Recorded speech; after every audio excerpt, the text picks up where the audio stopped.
If Israel, U.S. strike, then this is going to be it. Trump probably realizes that if they strike Iran again, that this is going all the way. I don't think there's any way that it would just be a repeat of before, right? Yeah, well, it can't be. I think there's no way that the Israelis can achieve the surprise they did in the first one. And they'll find Iran that's even more unified than before, is actually, much more vigilant. They understand the strike could happen at any time. And they're prepared to take the losses. You had Pezeshkian recently said, yeah, I may be killed in the next strike. He was nearly killed in the first one, the first attack. But we prepared for it. We have our contingency plans. People will somebody will step in my shoes, and then we have somebody, people lined up for all these positions. We're ready for it. Even, it's quite really shocking, but I think it's, well, we all know, or most of us, I think, know a Professor Morandi, who is a kind of an unofficial spokesman, English language spokesman for the Iranians. And he himself says that he could become a target, and he's prepared to accept that he might be killed the next time.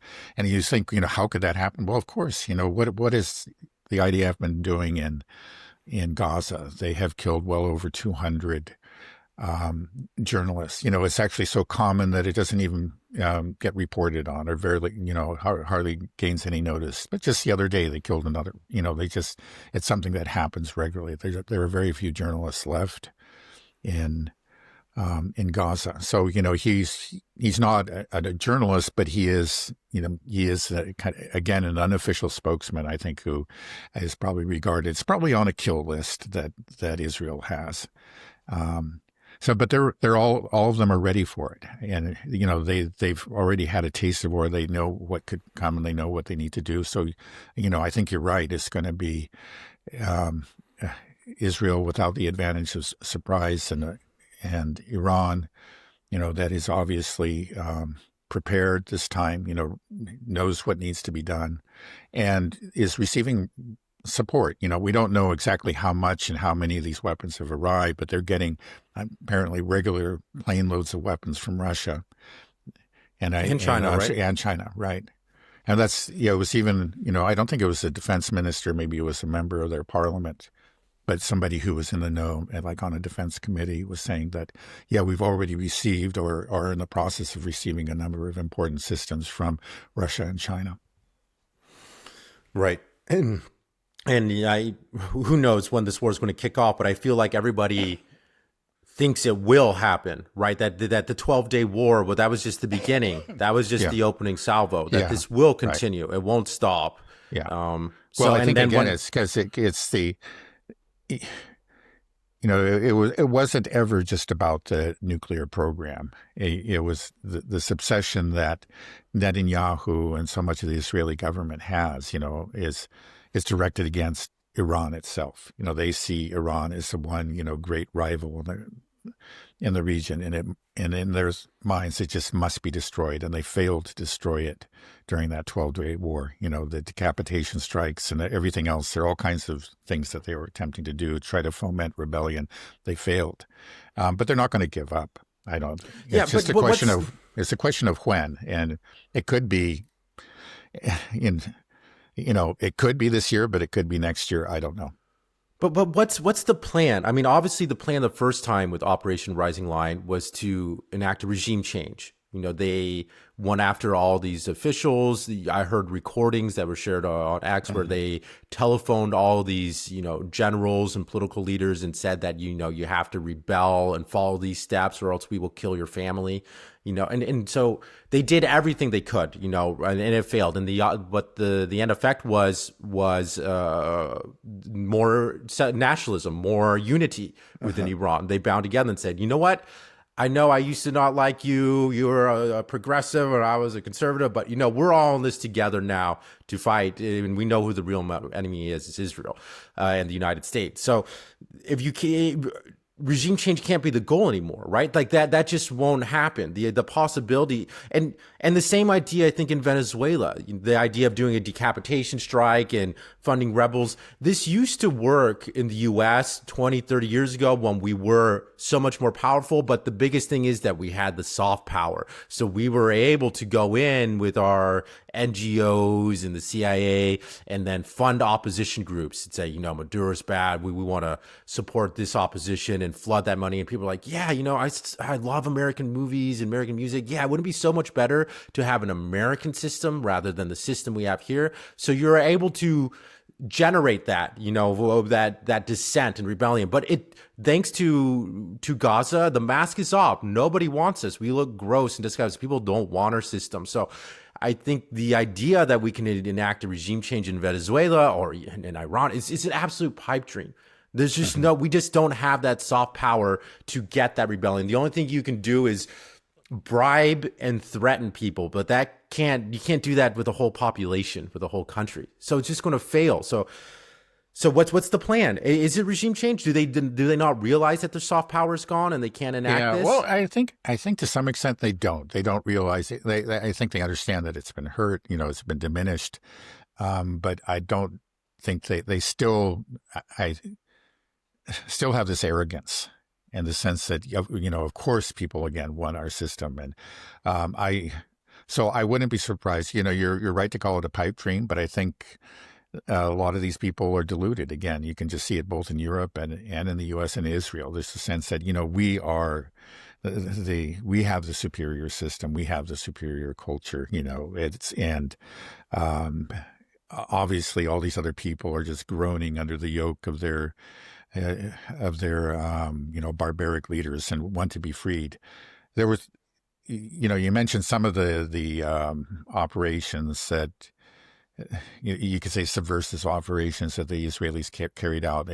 Actually, there was a very interesting story in Haaretz today that it turned out it was very extensive. It went way beyond that, and the groundwork for it was laid way back, like in 2023. They created all these fake accounts, and they activated it, right before the war began, and included deep fakes and whatever, and it was all in an effort to get the Iranians to rise up against the regime, so-called. But it failed. And the thing is, it failed the first time. It's even less likely to fail the second time. So I don't even know. more likely to fail. The second time. I'm sorry. Yeah, less likely to succeed, more likely to fail. Right. So anyway, right. I don't think they can do it, but that doesn't mean they're not going to try. I guess that's what I'm trying to say.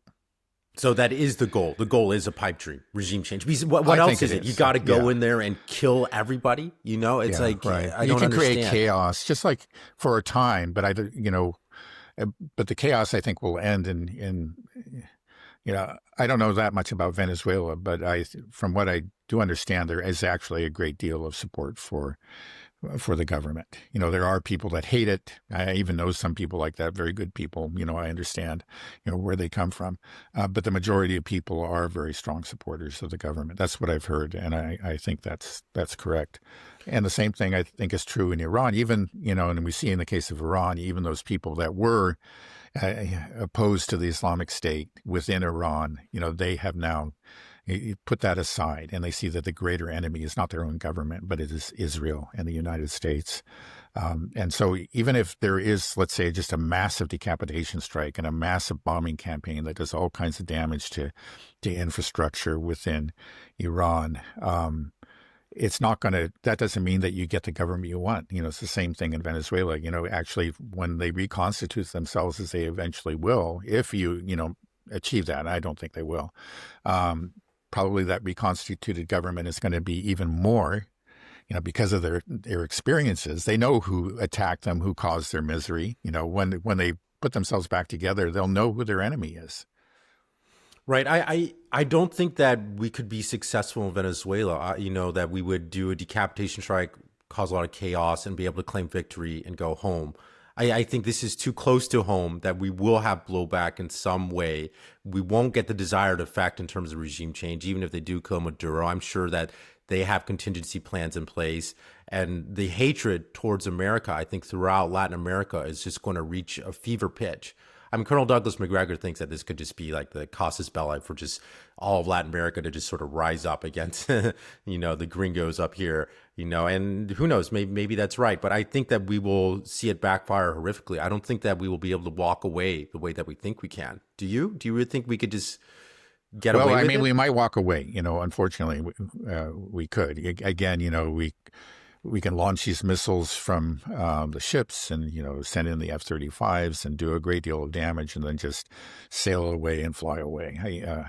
But it's not going to actually help our position within Latin America. Quite the reverse. I don't know that it'll unite Latin America.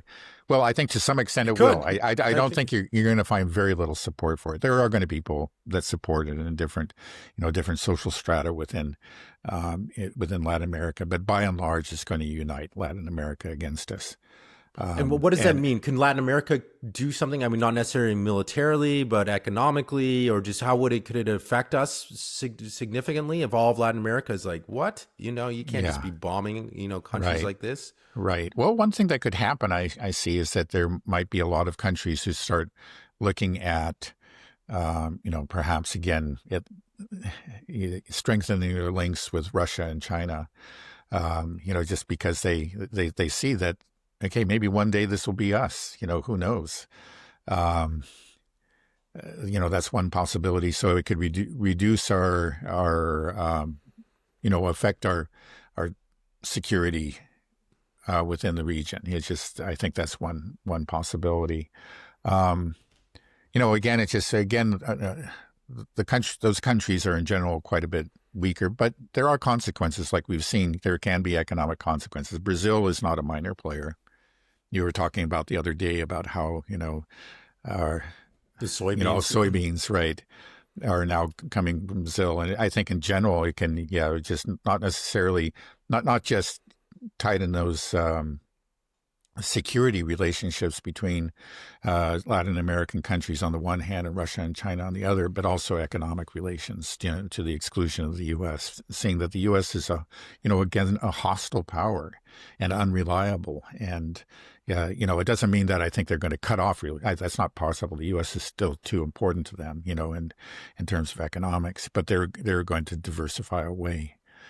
I think that's a real possibility. So, again, that diminishes, maybe not very significantly, but to some extent, it further diminishes American power. Do you think there's any chance that China could be offering any support to Venezuela? Because I know China has investments there, and this is actually one thing that I think is people need to understand. If anybody thinks that the idea is if the U.S. isn't the global hegemon, that somehow China would take over and start invading countries and bases, it's like, China, with the One Belt, One Road initiative, they have just invested so much around the world in building ports and trains and bridges and railroads, just, all this crucial infrastructure. They're not going to blow it up. They want to protect those investments, right? I mean, they want to make sure that we have, the solid relationship. And I think the way that they also do these infrastructure projects is that they don't, like when the U.S. goes to a country and says, we want to develop your oil field, they basically just take it and say in perpetuity, we get a certain amount of profits for this because we built this and invested this, and we'll always maintain it. And with China, I think they do a kind of a lease program. Like for 30 years, we get a discount on this resource when you sell it to us for 30 years. But after that, it's all yours. So you maintain your sovereignty of your natural resources. So, yeah, do you think there's a chance that China's going to be stepping up in any way and try to protect Venezuela, help I them don't out? know. To be honest, I just don't know. I can only guess. Again, it is essentially the U.S. backyard. It is more difficult for Russia and China to help them militarily. We don't know. There has been military cooperation, I know, between Russia and Venezuela, and I don't know exactly the extent of it. I just really can't answer that question. Maybe we'll find out. There was some speculation that perhaps the Russians have provided them with a lot of drones and taught them how to operate those drones, in which case they could actually perhaps do some damage to the fleet. As Yemen showed that it was able to do in the Red Sea. But That hasn't been confirmed. I don't know if that indeed is true.